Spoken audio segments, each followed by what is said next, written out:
Hi friends, இன்னைக்கு நம்ம பார்க்கறது என்ன அப்படின்னா ஸ்ரீரங்கம் ஸ்பெஷல் வத்த குழம்புங்க. ஸ்ரீரங்கத்தை அதை சுற்றி உள்ளவங்க இந்த வீடியோ பார்க்குறீங்க அப்படின்னா தயவு செஞ்சு கமெண்ட் பண்ணுங்க. ஒரு 10 சுண்டைக்காய் இருந்தால் போதும். அதையும் சுண்டை வத்தலையும் இன்னும் வேற ஏதாவது கத்திரிக்காய் வத்தல், முருங்கைக்காய் வத்தல், மிதுக்கு வத்தல், இப்படி எந்த வத்தல் இருந்தாலும் சரி, நம்மகிட்ட இருக்கிற வத்தலையும் பச்சை சுண்டைக்காயையும் சேர்த்து ரொம்ப புதுமையான முறையில் ஒரு வத்த குழம்புங்க. மசாலாக்களை அரைச்சி நம்ம எப்படி வத்த குழம்பு செய்யலாம் அப்படிங்கிறத பார்க்கலாம். வத்த குழம்பு செய்கிறதுக்கு ஒரு 4 முருங்கை வத்தல், 2-3 சுண்டை வத்தல், 2-3 மிதுக்கு வத்தல், கத்திரி வத்தல் இருந்தால் அது 2 இதெல்லாம் எடுத்துக்கலாங்க. உங்கள்கிட்ட என்ன வத்தல் இருக்கோ அதில் கொஞ்சம் எடுத்துக்கோங்க. அதோட பச்சை சுண்டைக்காய் இருந்தால் ஒரு 10-15 சுண்டைக்காயும் எடுத்துக்கோங்க. அதுவும் ரொம்ப யூஸ்ஃபுல்லாக இருக்கும். இதோட ஒரு 20 சின்ன வெங்காயம், நெல்லிக்காய் அளவு புளி தேவைங்க. ஒரு கடாயை ஸ்டவ்வில் வச்சு எண்ணெய் ஊற்றாமல் ஒரு 1/4 டீஸ்பூன் வெந்தயத்தை செவக்க வறுத்து தனியாக எடுத்து வச்சுக்கோங்க.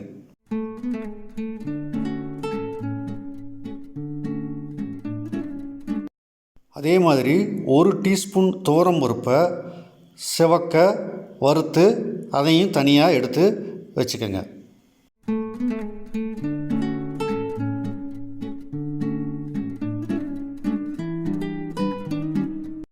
அடுத்து பச்சரிசி 1 டீஸ்பூன் போட்டு அதையும் செவக்க வறுத்து இந்த ஏற்கனவே வறுத்து வச்ச துவரம்பருப்போடு சேர்த்து வச்சுக்கோங்க.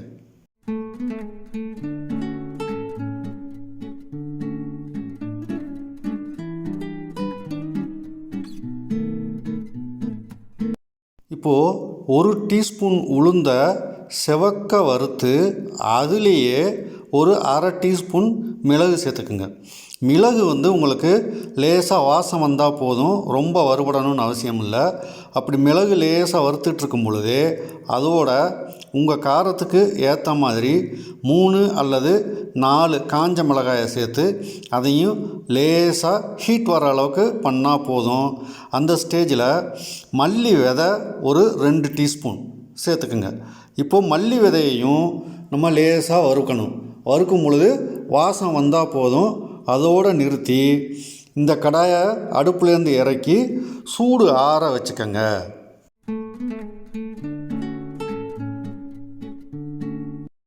ஏற்கனவே நம்ம செவக்க வறுத்து வச்சுருக்கக்கூடிய வெந்தயத்தை ஒரு இடி உரலில் போட்டு நல்லா நைஸாக நச்சு அதை தனியாக ஒரு பிளேட்டில் எடுத்து வச்சுக்கோங்க.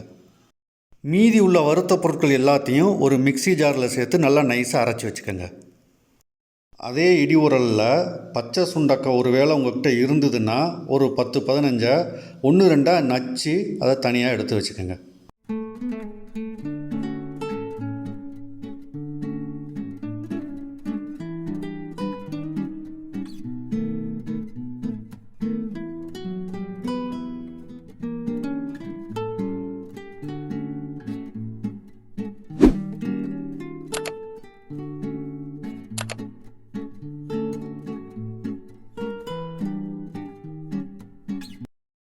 ஸ்டவ் ஆன் பண்ணி ஒரு அடி கனமான கடாயை ஸ்டவ்வில் வச்சு அதில் ஒரு 2 ஸ்பூன் அளவுக்கு நல்லெண்ணெய் ஆட் பண்ணிக்கோங்க.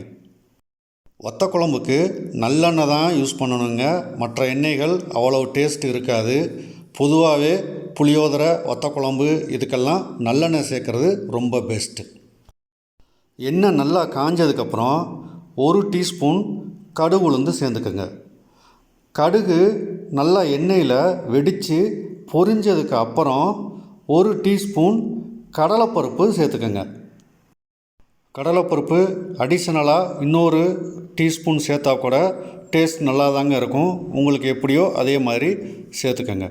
கடலைப்பருப்பு கொஞ்சம் செவந்ததுக்கப்புறம் ஒரு 4-5 இலை கருவேப்பிலை சேர்த்து கருவேப்பிலையும் பொரிய விடுங்க. இந்த ஸ்டேஜில் நம்ம ஏற்கனவே 1-2 வெட்டி வச்சுருக்கக்கூடிய சின்ன வெங்காயத்தை சேர்த்து ஒரு 50% வதக்கிக்கங்க. கண்ணாடி பதம் வந்தால் போதும். வெங்காயம் நல்லா வதங்கினதுக்கப்புறம் நம்ம ஏற்கனவே இடி உரலில் நச்சு வச்சுருக்கக்கூடிய சுண்டைக்காய் இருக்குது இல்லைங்களா, பச்சை சுண்டைக்காய், அதை சேர்த்துக்கங்க. ஒருவேளை உங்கள்கிட்ட பச்சை சுண்டைக்காய் இல்லை அப்படின்னா நீங்கள் இந்த ஸ்டெப்பை அவாய்ட் பண்ணிக்கலாம். சுண்டைக்காய் எண்ணெயிலேயே நல்லா வதங்கட்டும். நல்லா வெந்து வதங்கினதுக்கப்புறம் உங்கள்கிட்ட இருக்கக்கூடிய வத்தல் வகைகளை, அதாவது சுண்டை வத்தல், முருங்கை வத்தல், இந்த மாதிரி நீங்கள் உங்கள்கிட்ட என்னென்ன வத்தல் இருக்கோ அதில் வகைக்கு 1-2 நீங்கள் சேர்த்துக்கலாம். ஒரே வகை தான் இருக்குது அப்படின்னா ஒரு 5-6 சேர்த்துக்கோங்க. என்கிட்ட வீட்லேயே தயார் செஞ்ச முருங்கை வத்தல், சுண்டை வத்தல், மிதுக்கு வத்தல் இருந்ததுனால அதில் எல்லாத்துலேயுமே வகைக்கு 2-3 சேர்த்து நான் வதக்கிக்கிறேங்க. வத்தல்களில் எண்ணெய் நல்லா கோட்டாகி ஓரளவு வதங்கினதுக்கு அப்புறம் நம்ம ஏற்கனவே இடி உரலில் இடித்து வச்சுருக்கக்கூடிய வெந்தயத்தூளை இதில் சேர்த்துக்குங்க. சேர்த்து அதையும் ஒரு பிரட்டிக்கங்க. இந்த ஸ்டேஜில் அடி கனமான பாத்திரமாக இருந்தாலும் லேசாக கருகும்.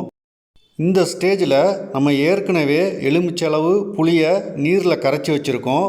அந்த கரைசலை இதில் சேர்த்துக்குங்க.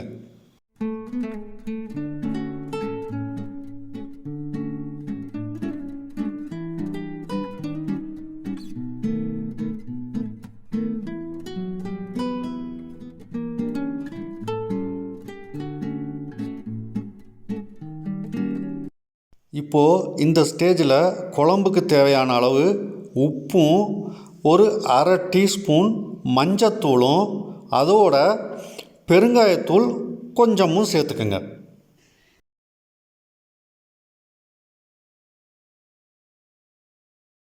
நம்ம ஏற்கனவே மிக்சியில் அரைச்சி வச்சுருக்கக்கூடிய மசாலா தூளை எல்லாத்தையுமே இந்த குழம்போட சேர்த்துக்கங்க. இப்போது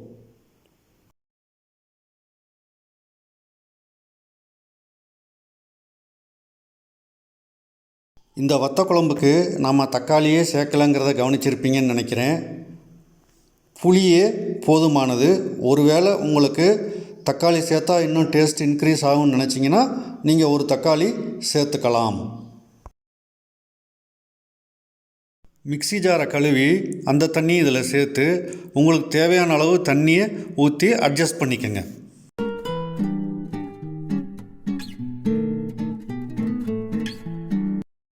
குழம்பு நல்லா கொதித்து தண்ணி ஓரளவு சுண்டி கொஞ்சம் கெட்டிப்பட்டதும் நாம் அடுப்பிலேருந்து இறக்கி வச்சிடலாங்க. சூப்பரான ஸ்ரீரங்கம் வத்தக்குழம்பு தயார். சாப்பிட்றதுக்கு ரெடி. தேங்க்யூ ஃபார் வாட்சிங்.